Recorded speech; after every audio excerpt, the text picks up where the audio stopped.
Welcome back. This is Newsfile, your most authoritative news analysis show. And as I announced to you earlier, 12 people have been caught over how 12 kilograms of cocaine left Kotoka International Airport to Heathrow.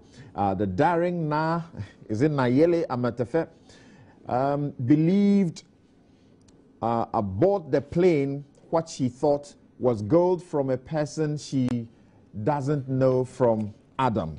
Yet she pleads guilty. Now we will ask the questions how to try and isolate the real issues from the ugly political point scoring noise in town. And the president has also said that there will no more be promises of timelines to end the power doomsday situation in the country. But there is a new ministry he set up to help us fix that problem.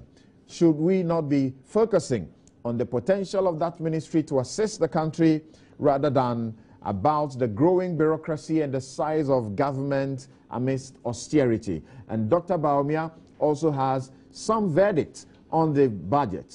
We'll scrutinize that verdict, whether it is sincere and it reflects the accurate facts as far as the budget is concerned. His concerns about what he claims to be the missing $1 billion Eurobond. He's got a fitting response from the Ministry of Finance.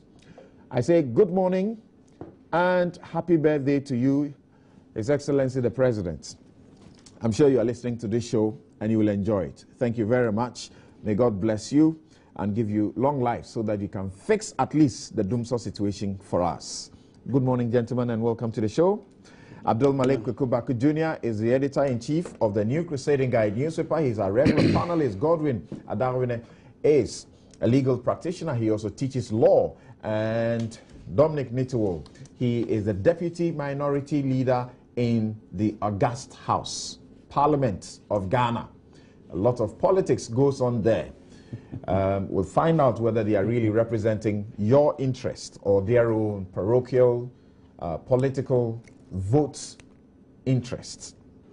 Once again, you're welcome to the program, and you're listening to us on Joy 99.7 FM here in Accra. You're also watching us on your multi-TV. This is your Joy News channel coming to you live from Kokomlemle. This is your multi-TV studios. Of course, in Kumasi and elsewhere in the Ashanti region, you are listening via Love 99.5 FM, and we are also heard on over a dozen affiliate stations across the country. In London and elsewhere in Europe, you are watching us on your Sky Channel 235, Sky Channel 235 on the ABN television. Thank you very much. Now, gentlemen, once again, you're welcome to the studio. And first of all, we will do some very critical analysis of a lot of things that have happened in the course of the week as far as this cocaine matter is concerned. We are aware of Hannah Tete, who gave us a report of what Nayele had said earlier. Nayele, we are now aware she's pleaded guilty to the charge, and she's waiting to be sentenced on the 1st of January, on the 5th of January, and also you're aware of the 12 persons who have been arrested here in Ghana and have been charged before courts. Asase Jima of the board of NACOB has been speaking. He's not happy about the way the president has gone about it. The British High Commissioner, John Benjamin, has some issues, and the minority have also had their own issues. I'd like to start this way. Shall we hear what the Foreign Affairs Minister had to say as far as Nayele's confessions in prison are concerned? This is the story she told the consul officer, that she went through the VIP lounge, but she didn't carry anything onto the plane. That when she got onto the plane, somebody who was a ground staff brought a bag to her. She doesn't know who the person was, but the person knew her name and the seat in which she was sitting. And that she collected the bag. It was heavy. It wasn't possible for her to pick it up and put it in the overhead luggage compartment. So she opened the bag. She took out 2 packages and put them in her handbag. and then she put them in the luggage compartment. She said that as far as she was concerned, she didn't know that what she was holding was cocaine, but she thought it was gold. Now, whether that is true or not, Suhumi, is not the point that I'm raising. I'm just reporting to you what she's supposed to have said to the consular officer. So whether she knew it was gold or whether she knew it was cocaine, I'm not in a position to judge. Right. And she wasn't ready to give them any more information. And when they tried to ask her, who was the person who sent the guy to bring her the bag on board and all of that, she said she wasn't prepared to say anything else. That, she was ready to undertake this activity because the money was good, but she was resigned to the fact that she had been caught and, she was ready to do the time in jail. She was not going to give any further information. That's the Minister of Foreign Affairs, Hannah Tete, and that's her report as far as Ghana's mission abroad's visit to Nayele in prison is concerned. Now, before we continue, I'd like us to hear the British High Commissioner here in Ghana, John Benjamin. He had a few things to say because he had been dared to come clear on their earlier statement denying the alleged NACOB collaboration with British authorities leading to the arrest of Nayele, and whether or not she also had a diplomatic passport. Some people suggested to me directly this week that I should pull out of this event, given that a part of the news agenda has been dominated in the last week or so, as you know so well, by the consequences of a prominent drugs-related arrest in London of a person just off a flight from Accra. But I don't run away at the first sign of trouble or leave people in the lurch. The fact is that this invitation was extended to me and I accepted it well before that story broke. Having made such a commitment, I honour it. I keep my word rather than letting down those I give it to. And to those who accused us of interfering in internal affairs by issuing a statement about the case, our only statement, I might add, then I'm sorry to tell them that we have every right publicly to correct an equally public prior erroneous claim about our involvement in this case. That is precisely one of the things that diplomatic missions are there for. We would not expect the Ghana High Commission in London to stay silent in the face of false information about Ghana in the UK. And we would certainly not accuse the Ghana High Commission of supposed interference for making such a correction, and we do not accept the allegation against us in this case. However, and I'm sorry to disappoint some of you, I won't be making new statements about this drugs case today, or indeed any day. Why? Because it remains the subject of an ongoing police investigation and of legal proceedings. The right place for all relevant information to be aired is in court. Trials take place in courts, not in the media. As you may know, and I'm sure most of you have heard, the person concerned pleaded guilty to charges this morning and will be sentenced on the 5th of January. But it is not appropriate constantly to comment on the details that have emerged about this case.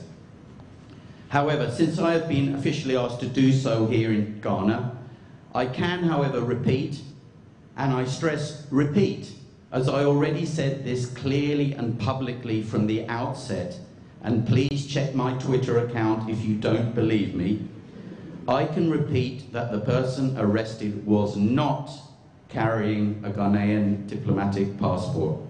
I honestly don't know where that claim came from in the first place. It did not come from us. It wasn't true at the start, and therefore it still isn't true now. The repetition of an incorrect rumour, whether by an Austrian newspaper or anyone else, does not turn an untruth into a truth. I hope that is clear. very critical points settled for good. That's John Benjamin. He is the High Commissioner, British High Commissioner here in Ghana. And we've also been joined by James Agalga. He is the Deputy Interior Minister. Good morning and welcome to the show. Good morning. Thank you very much for joining us. Well, by the structure of the show this morning, we're supposed to have a first special exclusive, some 30 minutes, with a former senior prosecutor at Crown Prosecution Services of the UK, but we understand there's been some delays with his flight, but he's coming here anyway. We'll be talking to him on the apolitical, most important, serious, critical issues to look at in this drugs fight. How do they deal with such people in Britain? Of course, does he have the charge sheet in his hand? The first interrogation that Nayele was subjected to, he's got it. We'll look at it and see how it helps in the whole fight. Now, I'd like to start with you, James. Starting with the High Commissioner's comments.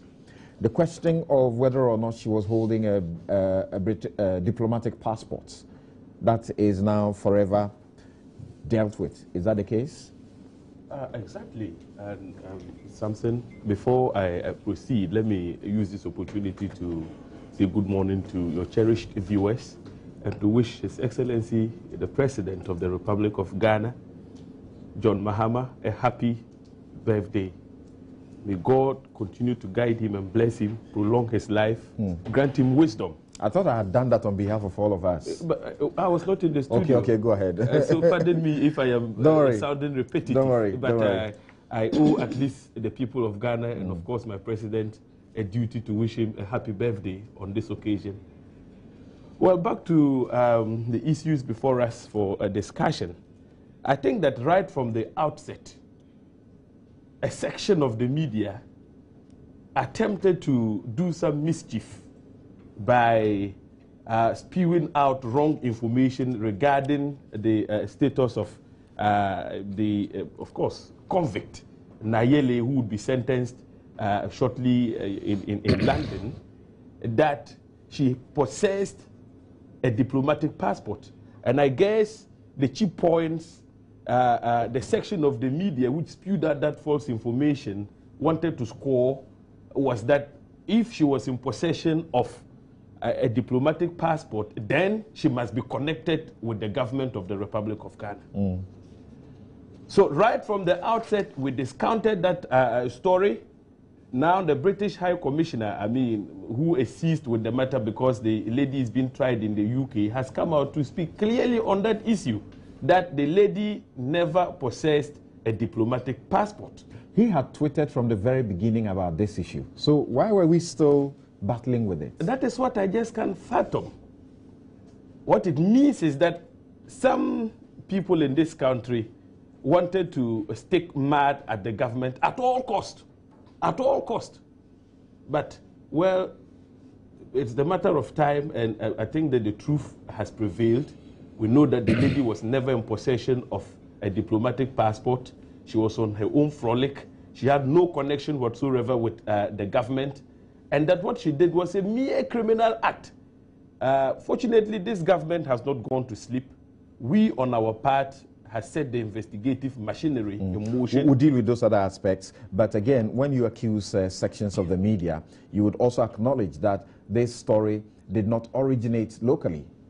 It did not originate locally. Okay, so the foreign media that spoke about she possessing a diplomatic passport also had some, like you say, the sections were spewing out wrong information falsely for mischievous purposes. Is that what they intended to do?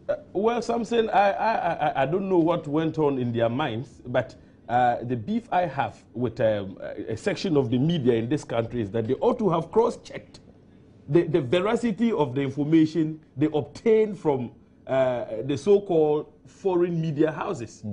You don't just rely, on information that you can't verify. If you do that, you are as guilty as the one who originated the information. And so that is the problem I have with the section of the Ghanaian media which took up this issue without cross-checking, verifying, the facts and then spew them in the public domain. And when you say cross-checking and verifying those facts, you mean that for as long as they didn't get it from official sources, for example, from the Ministry of Foreign Affairs, then that's where they are. Absolutely. They should have been a bit more circumspect. And here we are, we have had information, official sources from NACOB, and those ones are being also denied.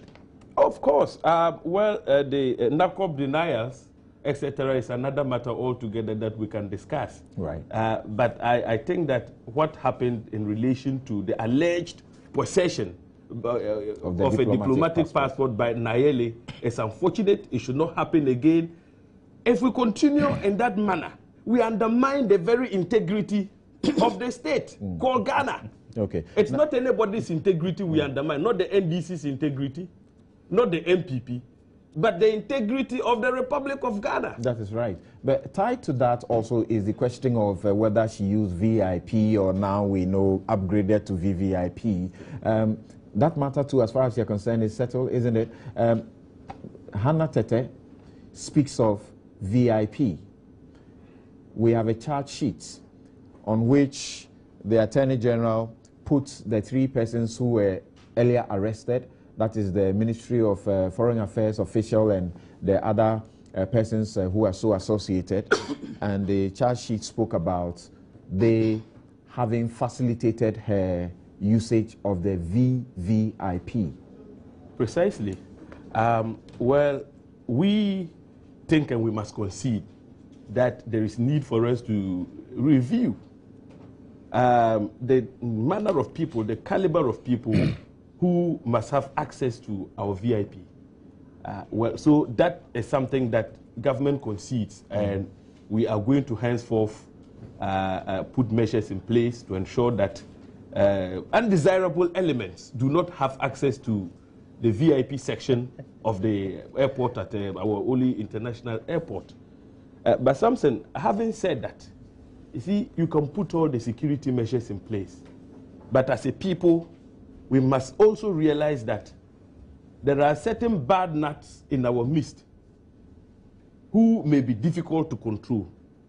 For instance, an assistant director, who works with the Foreign Affairs Ministry and attached to the VIP launch, has been arrested. He is alleged to have facilitated the passage by Nayele and her accomplices through the VIP. What it means is that ordinarily Nayele ought not to have had access to the VIP launch. So somebody who was in a position to manage that particular facility colluded with Nayele and gave her passage. But we are not going to cover up for anybody. That individual has been arrested. He's definitely going to have his day in court. And so I'll not want to discuss the merits of the case, the charges that have been preferred against him. But the most important thing is that government has not shielded anybody in this whole saga. That person has been arrested. 2 others who also had something to do with the VIP and probably facilitated Nayele's passage through the VIP have all been apprehended. Okay, right. So those who have actually been arrested are Abel, Ashite, Ama, Ahmed, Abubakar, and Kisi Theophilos. Ashite Ama is a foreign service officer. Ahmed Abubakar is a protocol officer, and Kisi Theophilos is a civil.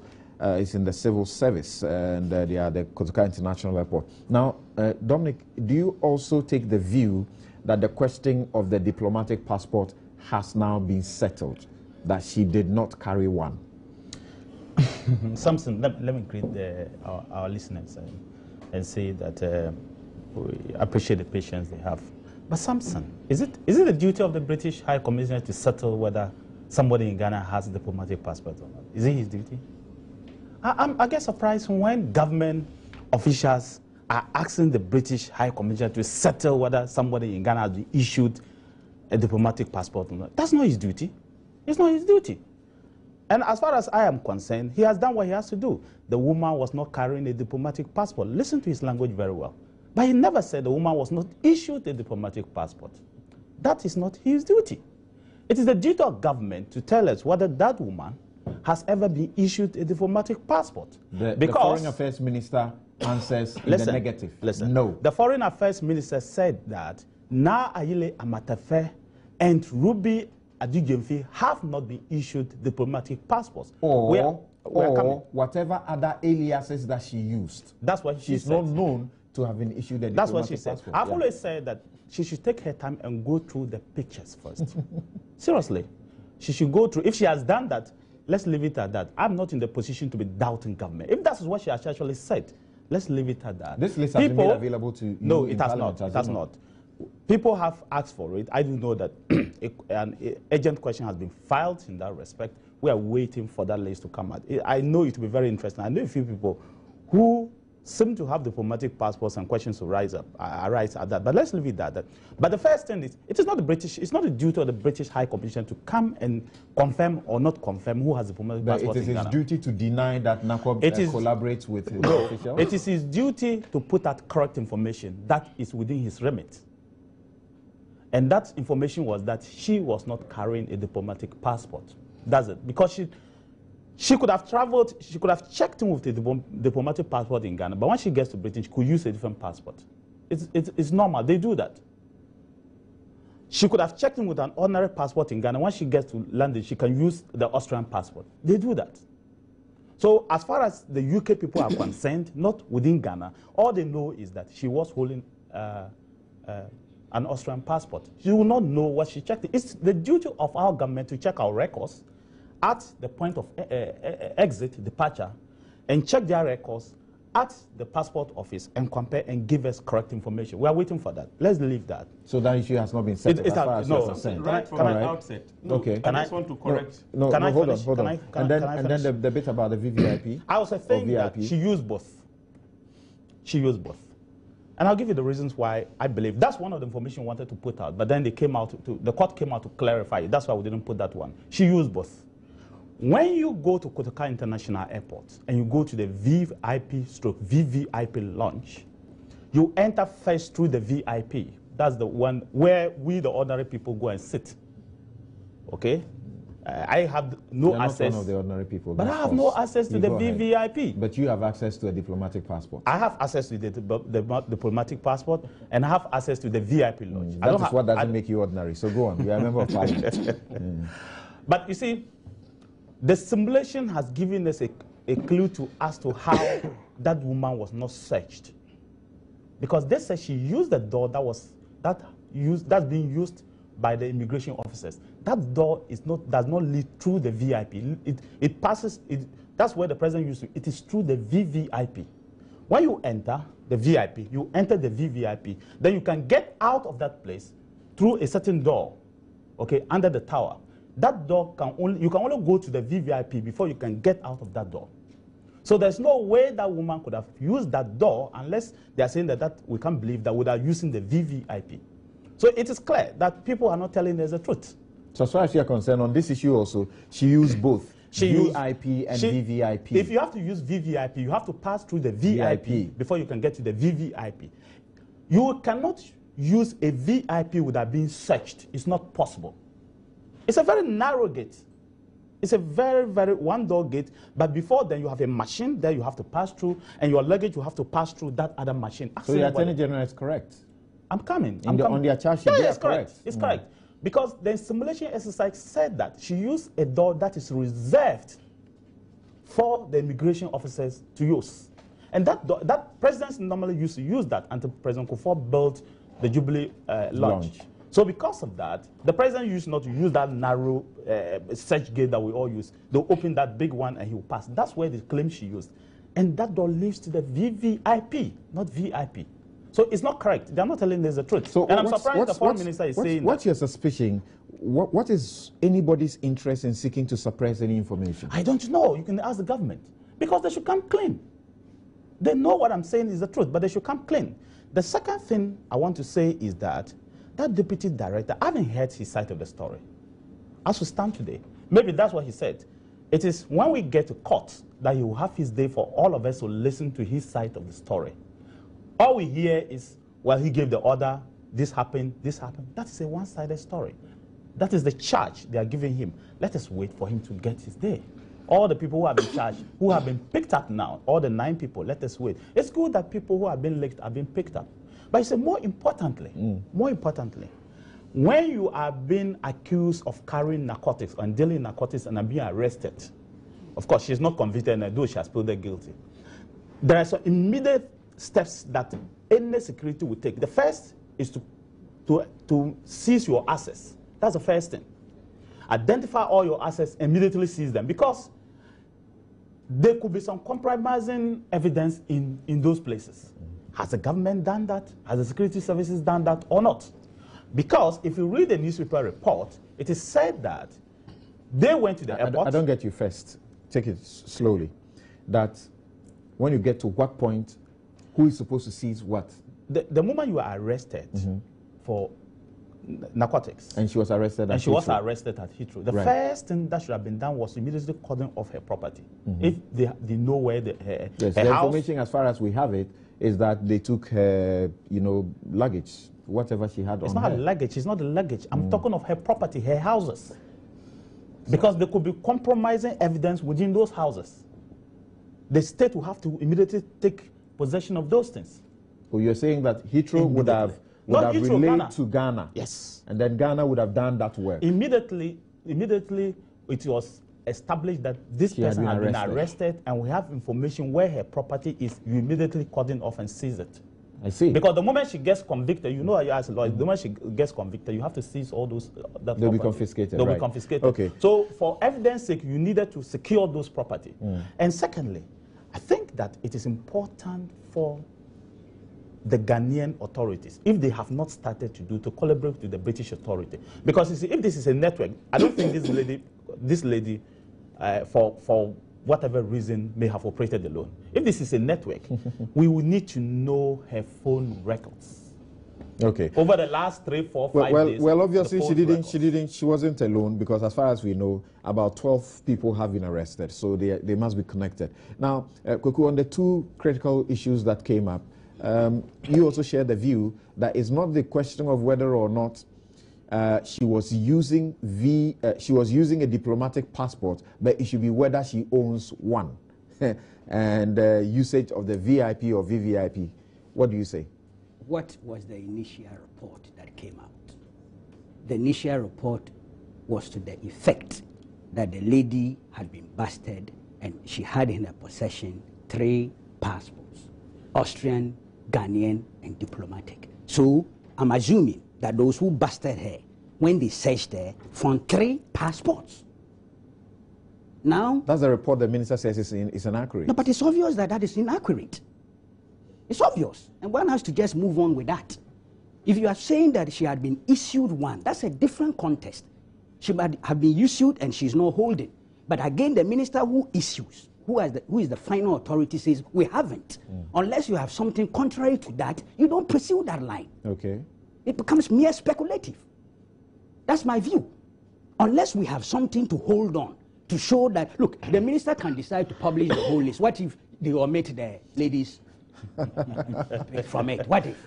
So why do you want to pursue a line that will end up in a cul-de-sac? And what purpose will that serve if the minister decided to delete her name and bring out a list that doesn't have This is a hypothetical situation? Yes, I know. That assuming without admitting that they've indeed issued it, and in this challenge, faced with this challenge, you would want to hide something.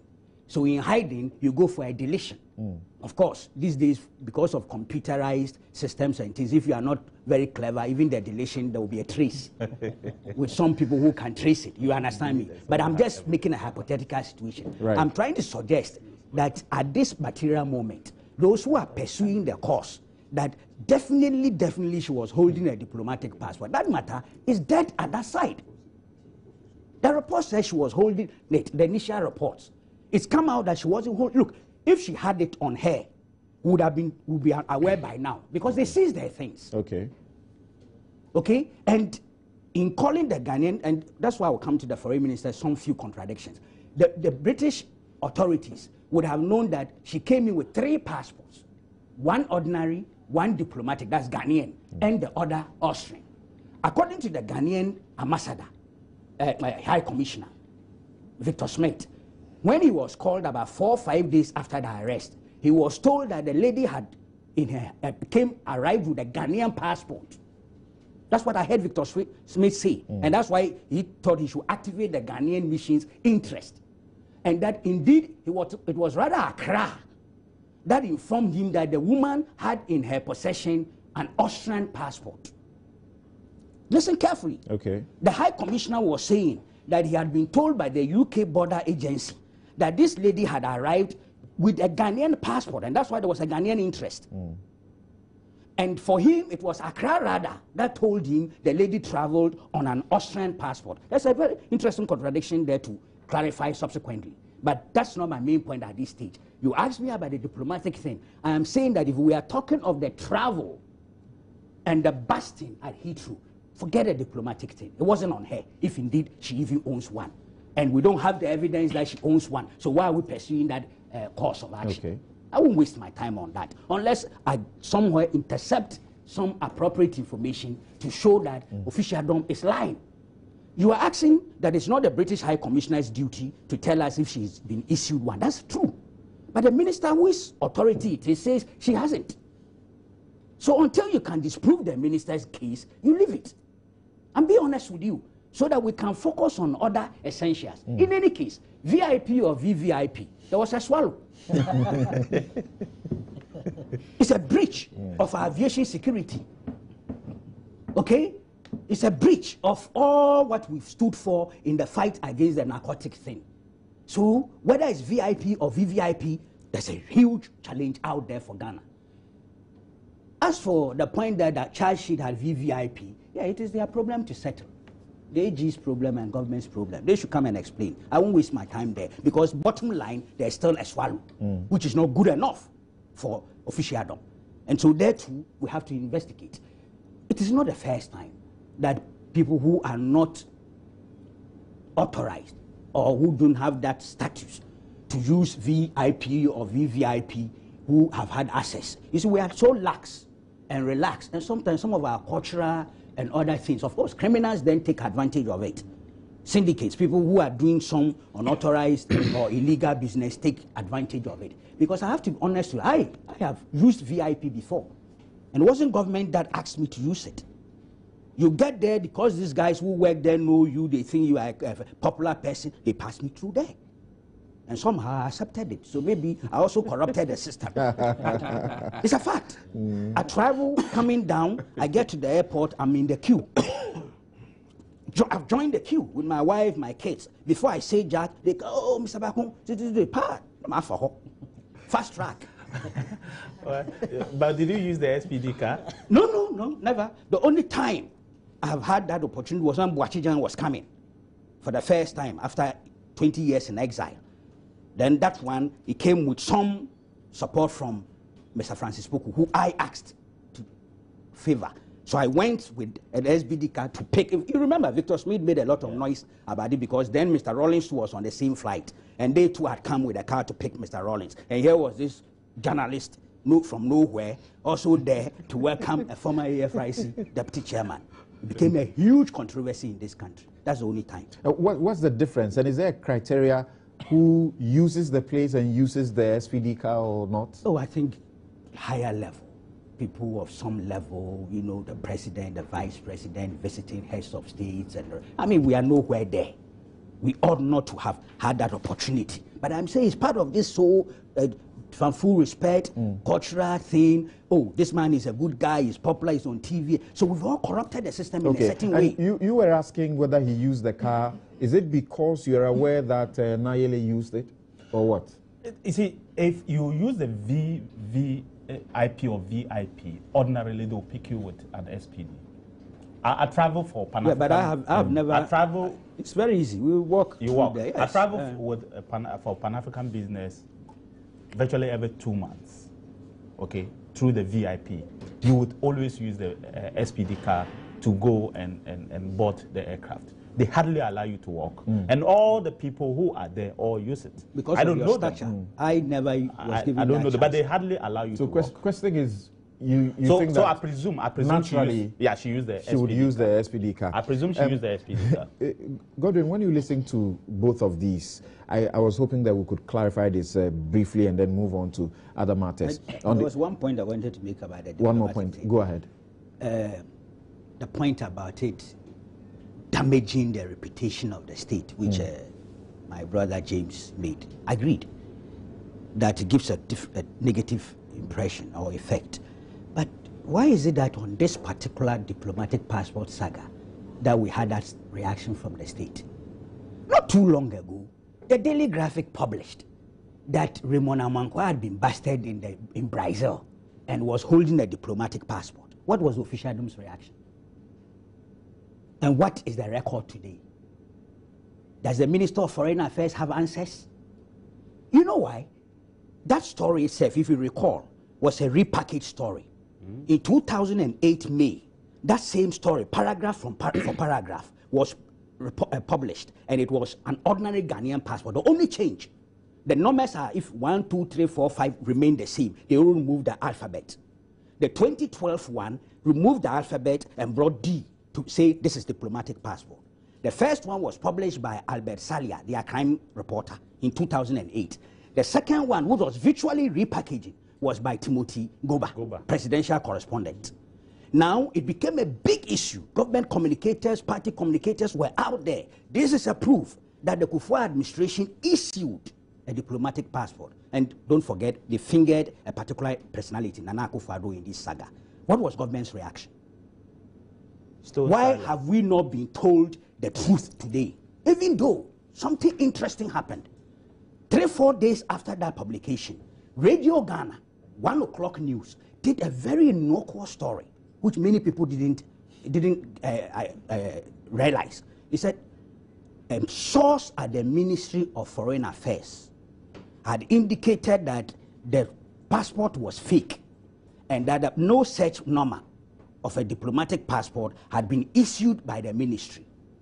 And yet they were contacting the Brazilians to find out further details, and that was buried somewhere. Okay, and that also reminds me of what part of what Hanatete said, that if ever it is shown that she was holding one such diplomatic passport, she, who has the ultimate authority to authorize same, never authorized a diplomatic passport. So it was an unlawful act. He said so. But Samson, do you remember she, on that same interview, said that she had a whistleblower blew the whistle that a foreigner had been issued a diplomatic passport and that she had to cancel it. Suppose that the whistleblower didn't blow it, what would have happened? Right. Yeah. Okay, so she's pointing you to the fact that the possibility is there. The possibility is there without her authority. Fraud. That's why she should check carefully. Okay, now before Godwin speaks, you were itching to say one thing. Earlier on in the Deputy Minority Leader's submissions, he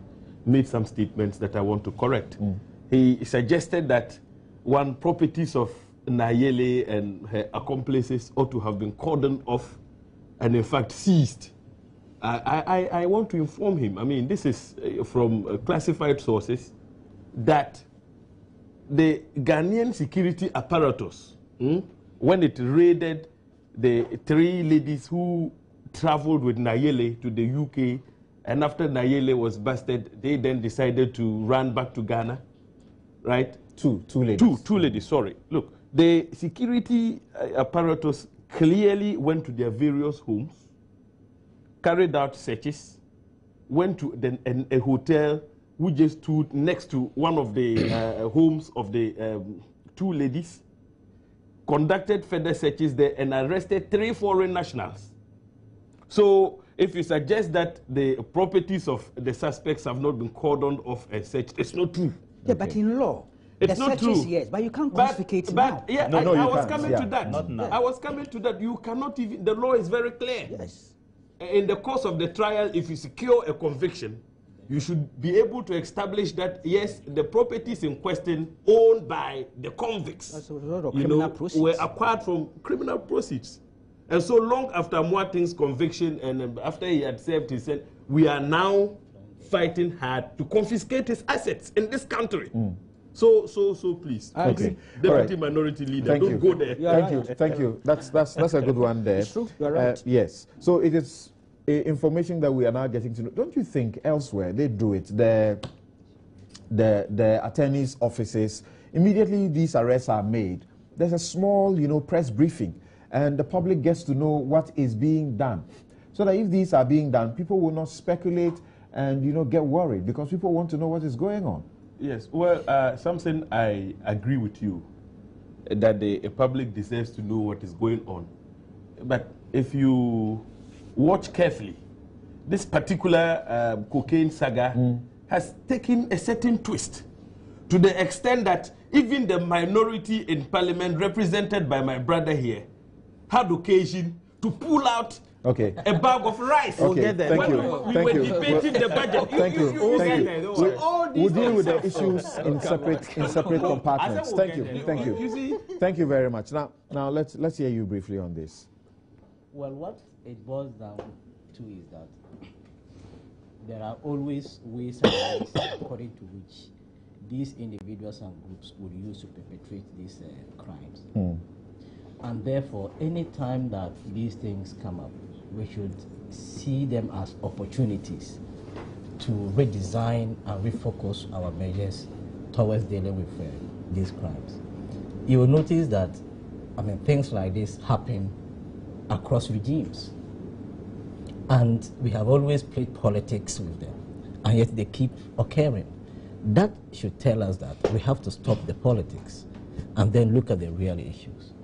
How come that officials who have been appointed public officials to protect the interests of the state at various sectors can compromise those especially a very critical entry point like ours? And you will see that public office holders enjoy some protection in terms of security, harassment, and all of that, and independence.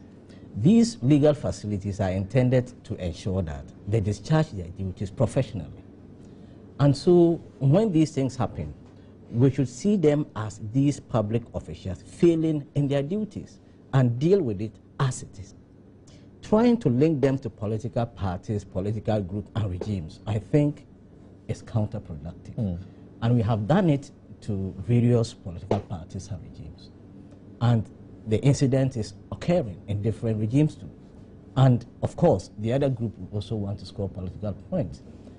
But such gameplay only makes us look foolish, so to speak, that we do not know what we should be doing.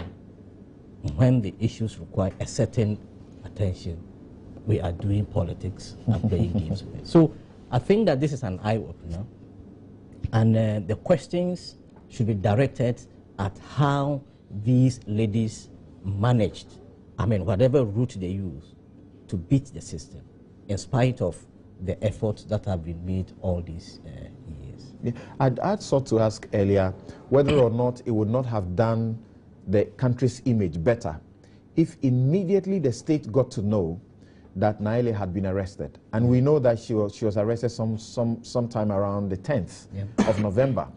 Until the news broke and the media began to do its speculative work, of course, with some substantial information, accurate information. We didn't have any official information coming out. Yes, and they didn't know. Exactly, they didn't because take part in the collaboration. Yeah, well, because the foreign minister. But as we understand, soon as she was arrested, she would have gotten in touch with Victor Smith. 4 days later, the Ghanaian mission. Victor says 4 days later, when the UK border agency informed him. Didn't and the foreign minister says that their attention was triggered by City News' report. So get it, because there was no collaboration. Simple. But didn't we have Ghanaians on the flight? All right. Yeah, so that's the point I was coming to make. Because, the officials here even got the information from the media. So it's very difficult to understand how it all happened. The British officials would have arrested an individual who was traveling with a Ghanaian passport, and there's supposed to be some official arrangement between the two countries to fight this particular menace. And the two groups, so to speak, did not originally communicated until some days later the media picks it up, and then our officials will now be learning about it from the media. So that means that there is still a lot to be done in terms of collaboration between or among countries in fighting this particular. Okay, and what do you also think about that bit of the question I asked James? Yeah. The culture, like elsewhere, as we know, very decent democracies. Yeah.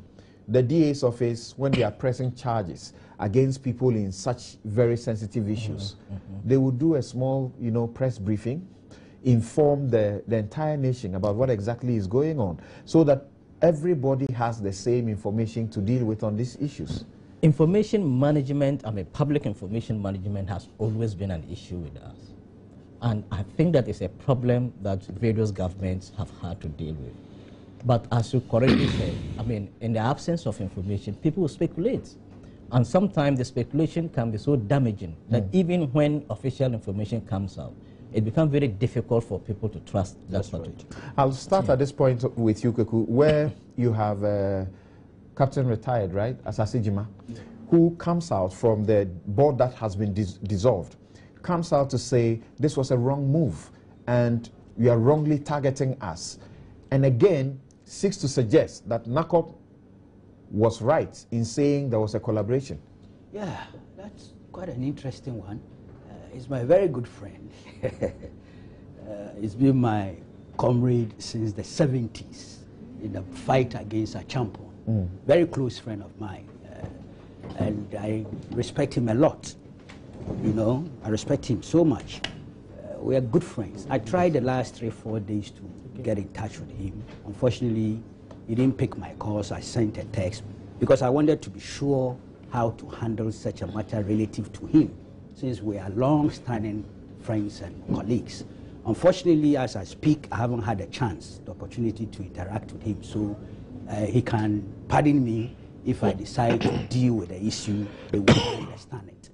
See, I can understand that as chairman of the NACOB board, he would feel a bit, hurt with the timing of the dissolution, the announcement of it, and also some statements that have been made by government functionaries or ministers. I can understand him. It's a natural thing, even though I'm told the tenure had expired about 2 years ago.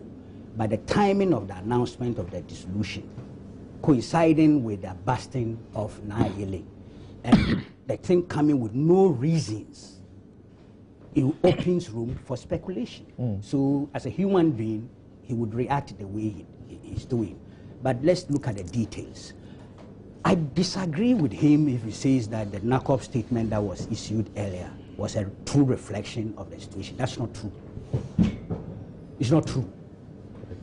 I know that he was aware of that statement.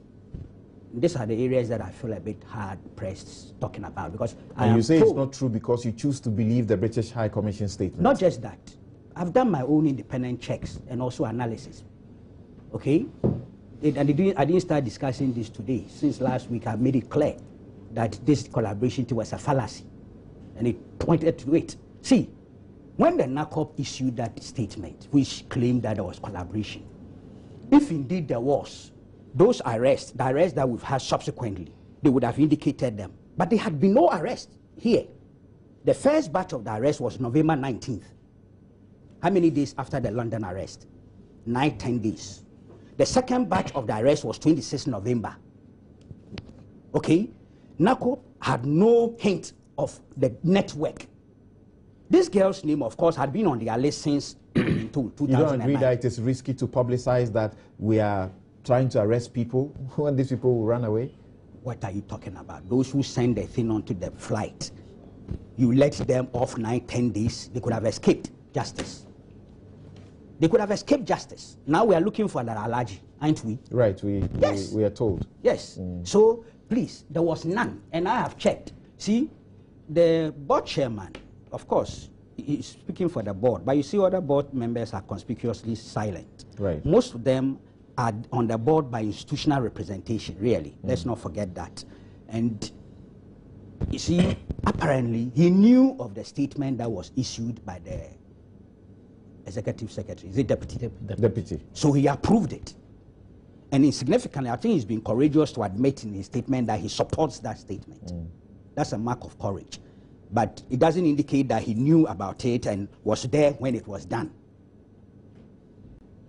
Read the statement. He talks about the fact that he spoke to the British High Commissioner and admits that the British High Commissioner was making a good case. At the same time that the man may be limited in his knowledge. Look, the guys here, the British guys here, were themselves embarrassed when they had the collaboration. Because then the point was, why didn't they inform their superiors there? So they too had the cause. That's an indictment on them. Yes. And that is why what has happened in terms of the issuing of that statement for the British High Commission. Because if the guys here knew, those in the West Bridge operation, West Bridge thing, if they knew, then they should have sent a signal to their superiors. But that signal never went. Okay. Now, just briefly. Sorry. No problem. James, you are on that board. Yeah. You were on that board. Yeah. Do you agree with Asase Jima? Somehow, Dr. Akwesi Osei, the head of the psychiatric hospital, who was also on because of the institution that he represents, seems to agree with him that this is a wrong move. Well, Samson, for me, I sit on the board, the dissolved board, by virtue of the fact that I am Deputy Minister for the Interior. Now, having said that, it is important to state that the tenure of office of the board had long elapsed. So this was just a coincidence? The board continued to act in a caretaker capacity. Yeah, the president has suggested so. I'm asking, you are corroborating what the president says, that this was just a mere coincidence, yes. The timing. And to tell you the truth, the ministry had, long before this cocaine saga, of course, came to the fore, submitted a list by way of recommendation to His Excellency the President for his attention and action. So it is indeed true that the question of the dissolution of the NACOB board had been in the offing before this issue came about. Now, if you also consider the fact that the President reserves that power, and nobody can question that, to hire and fire, then why would anybody doubt the reasons assigned by the President for the action he took? No, I am speaking from an insider position. The curious nature of the coincidence.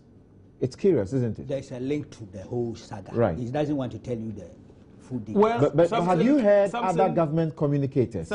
Other government communicators, and you said even from the start that the dissolution is to show that this government is committed to the fight. Yes, there's a link. Take it from me. Well, Samson, if you have a board which is in a caretaker capacity and something of this magnitude happens, why? And you think that, look, there is need for me to go ahead and perform my functions so as to add some new muscle to the operations of NACOB, why would you necessarily attribute the dissolution to the fact that they did that because of government's commitment to fight narcotics in this country?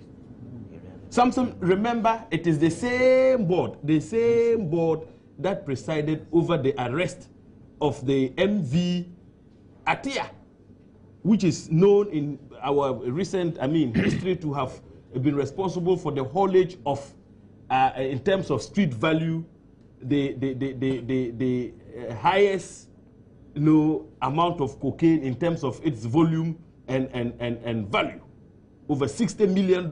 It's the same board. I see. And so, yes, and for me, if you compare that to what happened in the case of the MV Benjamin, the two scenarios are very similar. What happened? In the case of the MV Benjamin, that is a notorious fact that everybody knows. Give us the details. In the case of the MV Benjamin, you saw how the MV Benjamin came into our waters. Yes. Through collaboration, there was collaboration, and yet we're not able to arrest. And it was NACOB that failed. They kept the information for 4 days. This is documented fact. The same NACOB. So what is the problem? No, state the fact. Can I advance my argument? State the fact. Okay, why? And why? the point I'm making is that it may also be important to be mindful of my introduction as you do this discussion, that we need to cut out the ugly, political point scoring in this whole business. Thank you. Samson, I'm not scoring political points. I am speaking on the premise that the same board could not have been dissolved as a result of what government's commitment to fight narcotics, because the board had shown a lot of commitment, and that is why I gave you the example of the MV Atia. Okay, so you're telling government communicators to cease, telling us this point. Look, that this is a demonstration of government's commitment to fight the narcotics. Yes, Samson. Okay. The reason is that the person clothed with the power to hire and fire has spoken. Right. And he has clearly said that, look, he did not dissolve the board because of anything. He thought that the tenure of office of the board had long elapsed, and that in due course, some action is going to be taken. Okay, so you disagree with Asasi Jima then? But Samson, or the two of you don't have the same facts? But Samson, Dominic, Samson, that is precisely the point Asasi Jima is making. That the timing of the dissolution of the board gives the impression that they are being sacrificed for some angry god. That's the point the man has made. That if he wanted to dissolve the board, he don't dissolve the board in the heat of this Nayele Ametefe issue. It gives people the impression that they are being sacrificed. In any case, the gentleman who issued the statement that the government itself had to come and deny is still sitting down there as the deputy director for NACOB. Why is he sitting down? Government itself had to come and deny through the communications minister that they don't believe what NACOB is saying. So what other lies have NACOB told? Or what other untruths have NACOB told? So why is he sitting down there? I think this government should act well. Secondly, I believe what Kuku is saying, which is true. NACOB was not involved at all. My brother, if NACOB was involved, NACOB and government and NACOB had told us that this woman was on their watch list for the last 3 years. Yeah. And such a woman could travel, use our VVIP and NACOB officers at the port, at the airport, and they couldn't do anything about it with that amount of drugs. He was talking about me carrying that amount of drugs. And then nobody, look, her accomplices came back to Ghana. Yeah. If when they carried 5 kilograms, half of what I showed, they left it, came back to Ghana, they were not arrested. Through Togo. They came back to Ghana, and they were sitting down here, they were not arrested. It took Kennedy to say that they went through Togo. Kennedy, he had the information and was there saying that, look. You're talking about Kennedy and the MP. Some security services were also tracking. So they knew that's why we blasted them. But at least he came out there to say there were 2 other ladies, they were carrying this amount and they were in Togo and that they were coming to Ghana. Good, they have been arrested. But secondly, I just think, and I'm very clear in my mind, that if NACOB knew this woman and they had series of activities that they've been carrying around this woman, what happened didn't have happened at all. After the dissolution of the board, the president says, well, it is not because of this. I think that is a good statement. Let's move away from trying to show that the president cares about what happened. That is why he dissolved the board. Because if you do this, then people begin to ask more difficult questions. You find yourselves. And I'm happy that he's quickly running away from that point. But look, Samson, whether we politicize this case or we don't politicize this case, there are a lot of questions that we have to ask ourselves. We'll deal with that aspect later. But I'm just clear in my mind that the NDC as a party must begin to see that what goes around comes around. Okay. You see, hold that. You see, the thing you are preaching against, you're beginning to do. Just hold on. Don't worry. I'm just made a statement. That is a very dangerous statement to make. Don't worry. If he's saying that what goes around comes around, I would engage him. I still have a score to settle with you because of what he did in Parliament. I hear. So, okay, you get ready. We'll take care of that. Now, briefly from you, Godwin, and we're going to take a break in the next 3 minutes, and then I will be hosting my guest that I spoke to you about. He will take us through the very fine details with a close, proximity that he has come to the case, and having been such an experienced, prosecutor in the UK who deals with such cases. You don't also believe that part, that NACOB had prior knowledge of anything. Kweku tried to give you a chain that suggests that they were absolutely asleep until all of these matters came up, and he's showing you when they started the arrests. Yeah, those That's are a small sorry. point. I'm sorry, Right. this is a rude intervention. The foreign minister could have been relying on NACOB for information rather than waiting for a high commissioner to come and give information. Okay. Good. So the point then is that the facts, and I'm talking about the established facts surrounding the issue, justify such a position. But you see, we also need to appreciate that, of course, one may make the argument that the officials perhaps were not on top of the issue. That would be a fair point to make on the basis of the facts. But it has always been said that criminals are always ahead of whoever is trying to bust them. So that point is also critical when assessing the capacity of institutions to deal with crime. That we should not, normally be too quick to remove officials, to dissolve boards, or otherwise sack them on the basis that they have failed to take certain steps. But of course, one will say that if the person is put in there to do something that he hasn't done, then the logical step to take is to get him out. The question others are asking is that the board is not responsible for the day-to-day administration of NACOB. That is so, but the board formulates policies, the board supervises, those that are supposed to see to the routine implementation. The more reason why they are not the ones supposed to be affected by the critics. Well, depending on where you are looking at it from, the board can bear some responsibility. Although on this particular matter, I have no information to concretely state that the board should or should not. But there may be situations in which the board can be accused correctly of not being on top of the issues, of not being aware of what is happening. Because for you to play your supervisory role effectively, you must have some minimum knowledge of what is going on. Okay. So if it is established that such minimum knowledge doesn't exist, it may be fair enough to deal with the board. But on operational issues, of course, one may say that it will be too hard to think that the board should be held responsible for operational issues when board members are not on the ground and may even not have the technical skills or expertise to deal with those matters. And I don't know if you teach the law. Yeah. I don't know if you're familiar with this Samuel Kudjeto when he took the government on in respect of his board membership of the Bank of Ghana. Yeah. James tells us that the tenure had elapsed, confirming what the president has said. Yeah. So the question is, was there a legal basis for that board to be in a caretaker position? And did the president authorize them to do a caretaker position? What were the timelines that was given to them? These are facts that I may not be able to know. But if you are looking at it from a legal point of view, I think that the person who appoints can determine your tenure, can say, okay, hold on until another person comes to take over. But while you are occupying that position in a caretaker position, there are certain matters you can handle and there are others you cannot handle. If that is the case, hypothetically, there may be nothing legally wrong with that. But to the factual issues as to what, in fact, has happened in relation to this particular board, I am not in a position. I thought when a board's tenure expires, it expires. They cannot be asked to hold on in caretaker position because you may not find any law to back that position. But don't forget that when that also happens and there is no group immediately to take over, then you virtually grind the machinery to a halt. So you don't allow that to happen in the first place. But Samson, because he's a board member. No, but it's good for him to answer this as part of 1 minute, and we take a break. It's good for him so that he combines what he said with the board said. Why did the foreign minister mention Alhaji Dawood when we haven't arrested him?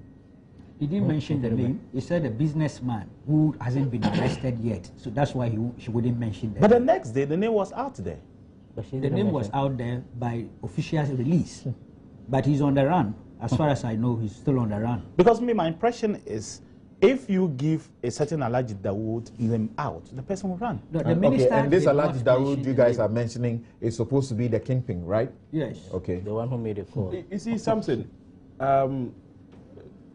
To answer your question, I think that the boards, of course, whose tenure of office had elapsed, had some legal basis to continue to act, because the president had clearly issued a directive, and the directive was documented, that all boards should continue to stay at post and work until such a time that the boards were reconstituted. So that is the legal basis of the continuous existence and functioning of all boards. Thank you. Whose tenure had long elapsed. Thank you for that point. Yes, Thank so you very it's much for that point. Thank you very much for that point. Clarify that point. Thank you very much indeed. Yeah. You are listening and watching Newsfile. This is your most authoritative news analysis show, and we're coming to you live from Kokomlemlede's multi-TV studios, and this is your Joy News channel. Of course, if you are watching us in London and elsewhere in Europe, you are watching us on the ABN television, and this is your Sky channel 235. On Love FM in Kumasi and elsewhere, over a dozen affiliate stations. Also, you can get us on TuneIn Radio. Thank you very much. We'll take a quick break here. We'll be right back, and as I announced to you earlier, get to the real facts. We'll be right back. Shops. My guests are still here, Abdul Malik Kubako Jr., Godwin Adagwini, who is the Dean of the Communication Studies at GIMPA, at University of Professional Studies, and of course, Dominic Nito, Deputy Minority Leader, and James Agalga, who is Deputy Interior Minister. Now, gentlemen, if we can wrap up on the subject of the Coke saga, and you have already raised some questions in Parliament. You have tabled a motion, correct? Yes. How do you expect that to help in the fight, not in a partisan way? Oh, that's precisely the reason why the parliamentary angle was brought up. It was brought up because I had a discussion with the Speaker, one-on-one, with him alone, that look, the way this cocaine saga is going, if we are not very careful, it will dent our image. So we should look at the way we can handle it in a bipartisan manner. What you didn't tell him was that you had a 10 kilogram bag of rice. No, I hinted him that I will show him during my debate the extent of our problem. But he didn't know that I had that rice hidden somewhere under my seat, and I was going to show the people of Ghana what it amounted to. Because you see, 12.5 is abstract. Many people will not really know the size of it. But I just wanted the people of Ghana, and he in particular, to see the problem we are confronted with. He agreed, and then that's how come we have filed a motion. We have actually filed about 9 other questions, agent questions for it. But the discussions we are holding at the leadership level is we may look at the situation where we might call these guys, the government people, NACOB and other people, to brief Parliament in the first place. And then from there, we can then look at how we move the motion. First, not targeting only at this. You're looking for a bipartisan investigation? Yes. Yes, a special committee. But after the briefing on this and other steps that have been taken, we'll begin to know how we'll move forward with even the motion itself. But the real essence is not just focusing on this particular one, though it is the trigger, but other things that we will have to look at to ensure that we empower NACOB, we strengthen our border securities, we strengthen the operations at the port, so that at least... Have they complained to you that they don't have the resources to work? It is not just about the NACOB, of course. You know NACOB had complained, the church has complained, and even the security had complained. Even the fact that we subletted or we have given out the control of the security to a private security firm, whether that even itself is a good arrangement for us as a country. We are moving away from just looking at this particular issue. Why would it not be good to give it out to a private firm when our own people are helping other people? I mean, I'm saying that presumptuously because of the charges that are being filed in court. Our own people are facilitating the process. But you know that it's even worse when the head of the private security that we gave the port to was himself involved in the drugs. That Adelekwe, is languishing in a New York cell for trading in a huge quantity of drugs, which is better. I just think that we must make drug trade in particular unattractive. The reason being that Ghana, seriously, is being viewed as a model democracy. you just have to go to another country or you travel outside for people to see the way they view Ghana. It is not in our interest for us to be tagged as a cocaine destination or a transit route. West Africa itself has that problem. And you know the way we are integrating, it is not in our interest to have that tag targeting Ghana. It won't happen at all. When is your motion going to be heard? Our motion, that's why I said that within next week, we are going to have that's where we are coming. We are going to have that meeting first. You are positive that you get the opportunity of a bipartisan inquiry into this? I think that the indications are very positive that both sides of the House, we are coming to a consensus on that particular thing. The security agencies are doing their work already. Why do you want another committee to go into it? I am not sure that they are doing what we think they should be doing. Okay, thank you. You agree that it is important to have a bipartisan committee to go into it? And I don't know how the consensus building he's talking about is going to come about. Because I am also a member of Parliament, and I must say that I was disgusted when the Deputy Minority Leader, my good brother here, pulled out a bag of rice in the middle of the debate of the budget. And in fact, the Speaker was equally disgusted. Everybody was. And that singular act of his resulted in the suspension of business for the day on that occasion.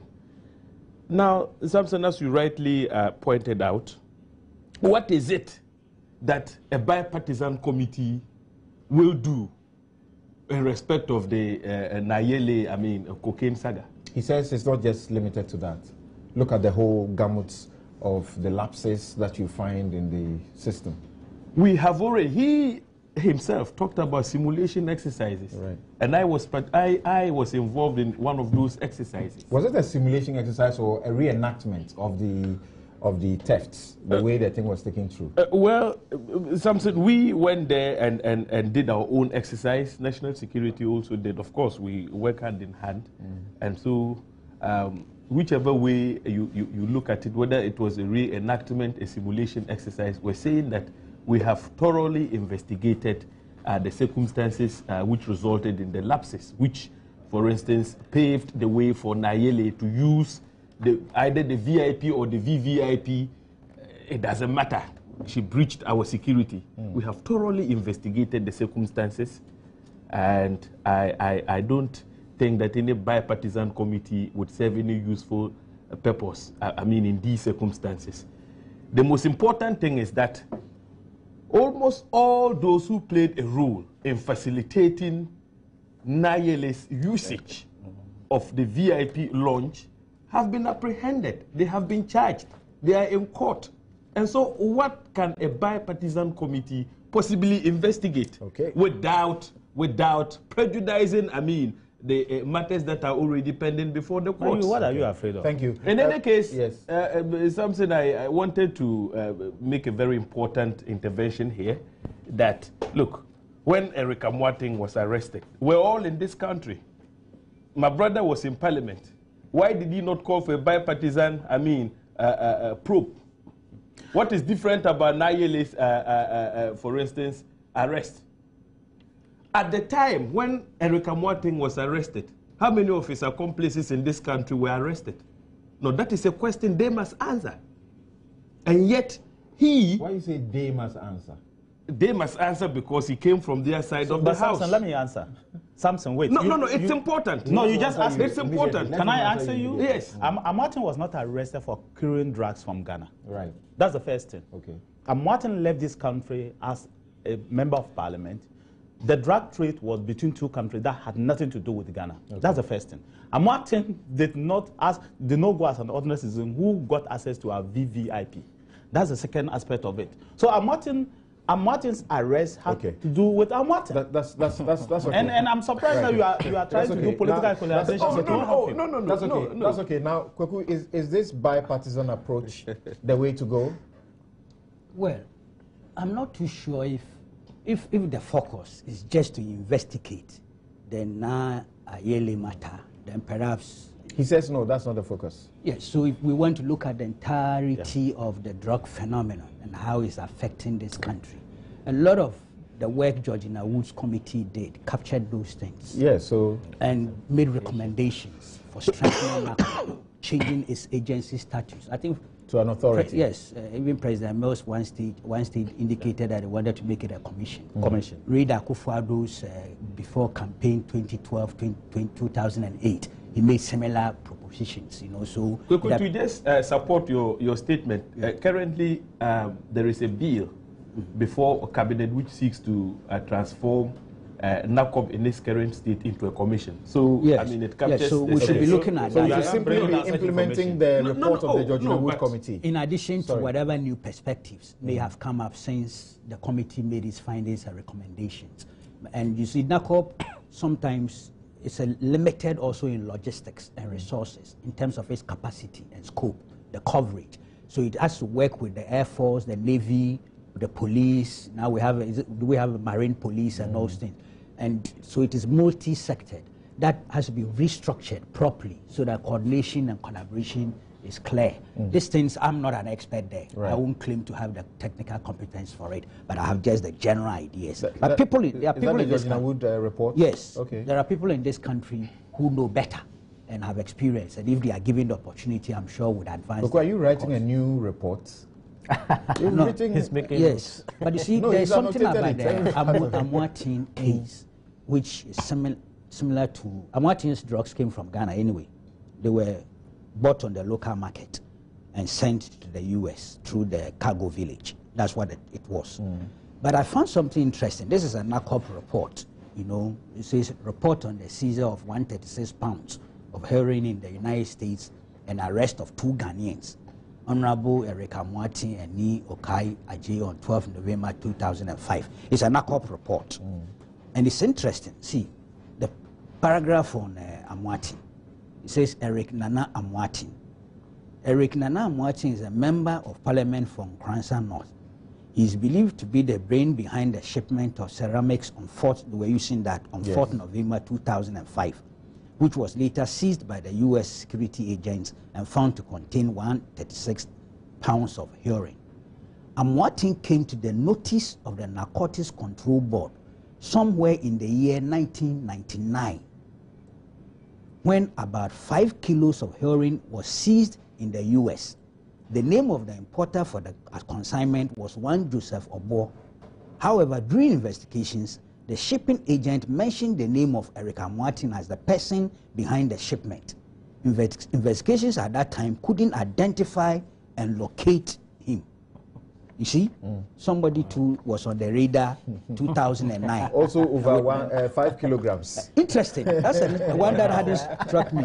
But look at the security lapses. It says, during investigation, it came to light that there existed so many lapses at the export village. The export was done on the 4th of November 2005, the day of the Muslim holiday. This means that security activities at the airport village were minimal. There is no scanner machine at the cargo village except one owned by the British Airways, which is used for only its cargo. The export was not captured on the GC net at the Afro village, which is a major security lapse. We thought we had addressed some of these things. But if you go to the airport today, we are told that even the scanners sometimes are sabotaged. You are aware of that? They are sabotaged so that the scanners don't work. All of us, including myself, I had the privilege of passing through VIP. Okay? These things ought to stop. Yes, so could you say the solution is look at the Georgina Wood report and also what are the new things that have come in? And check airport security and the VIP usage. There's the need for a lot of things to be done and some self-discipline. So who's to do it? Now, some self-discipline from people like us. When we are giving those courtesies, perhaps we should reject it. Okay.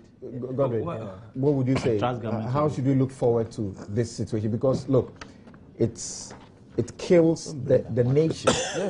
It's a disaster. These drugs, I mean, it's terrible. And now Ghanaians abroad and those in UK, some of them were suggesting that now, they're going to be, scared. They're going to be go through unnecessary searches, perhaps. No, but which is not good for them. That's a rude one. But that has always been happening. Ghana's image got dented through drugs, not today.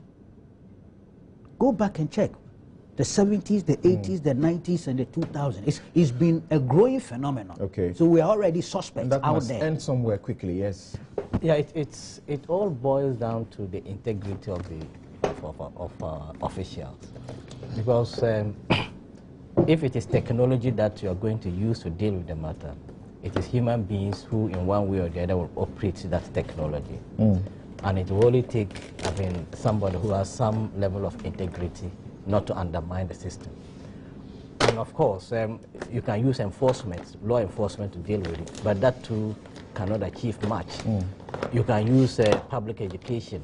That one too may contribute, but cannot achieve much. So it means that it's a continuous process.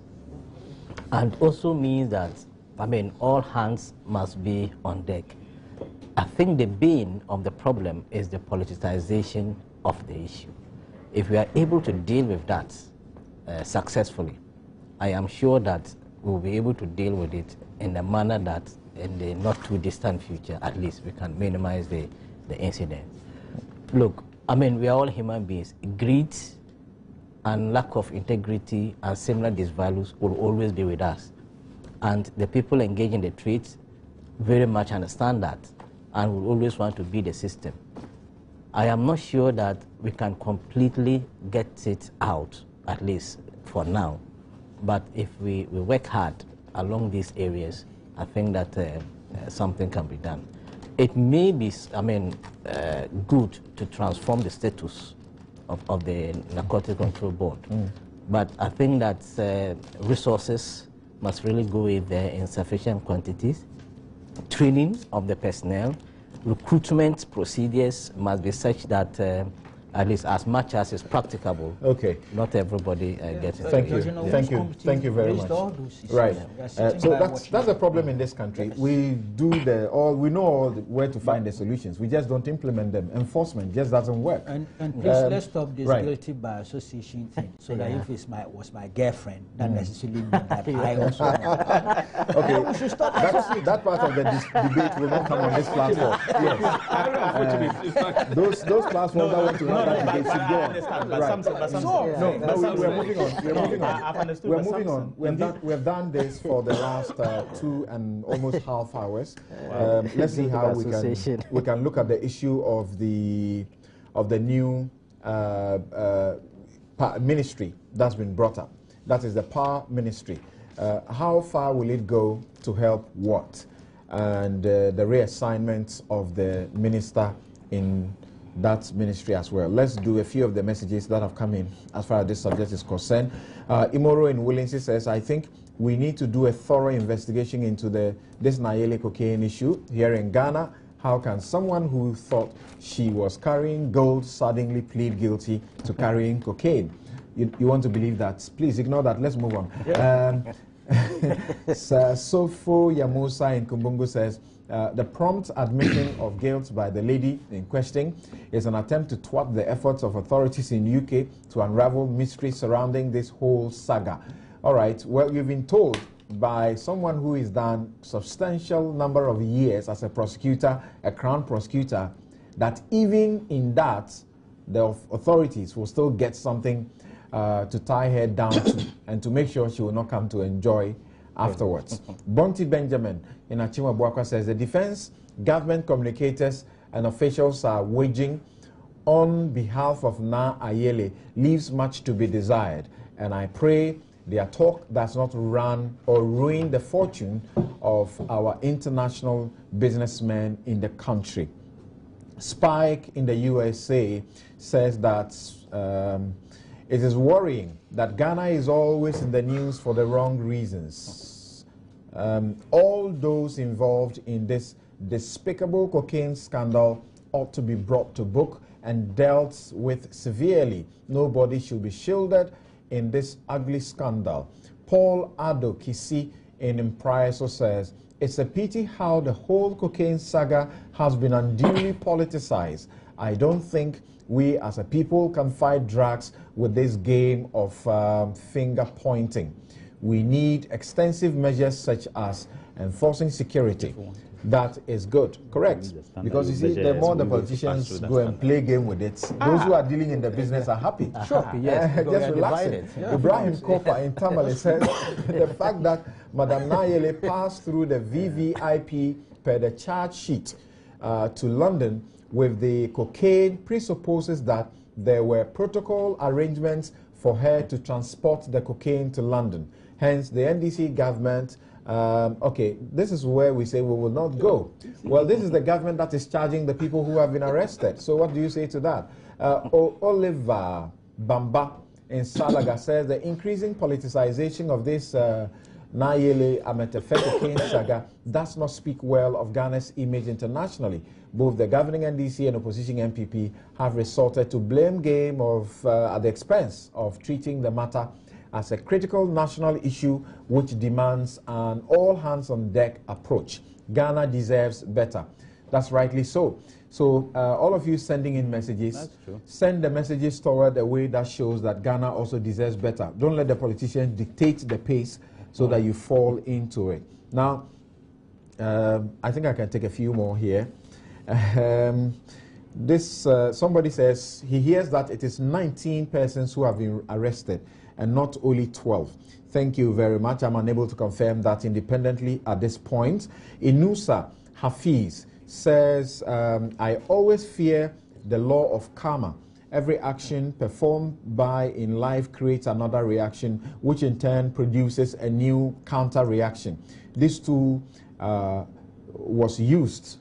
Okay, you are back to the political points. But that point he's making, something. The point he's making is very important. I know it's good for you. You love that point. No, so don't worry. The standard the NDC used to measuring the text messages. I'm not doing further discussions. let people use that standard on the NDC and let's see whether they can survive. Okay, some of you just outrightly insulting people, and you don't expect me to be the conveyor belt for that insult. I'm very sorry. Okay.